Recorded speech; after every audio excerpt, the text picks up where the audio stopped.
అరే మొన్న biscuit bag డబ్బులు ఇవ్వాలి మరి.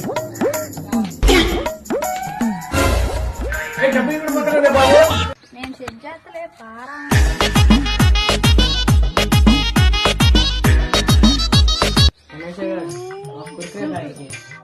బిస్కెట్ బ్యాగ్ డబ్బులు ఇక్కడ పోయారు. అయ్యి ఎత్తామండి, అన్ని ఎత్తాం. ఇస్తామండి. ఆ డబ్బులు ఈ డబ్బులు 10 రూపాయలు ఇచ్చి తీసుకెళ్ళండి. రమేష్ గారు నాకైతే చిరంజీవి లెక్క ఉంటాడు కదరా.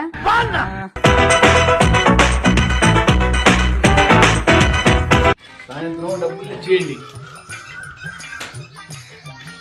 ఎత్తున్నాలేంటి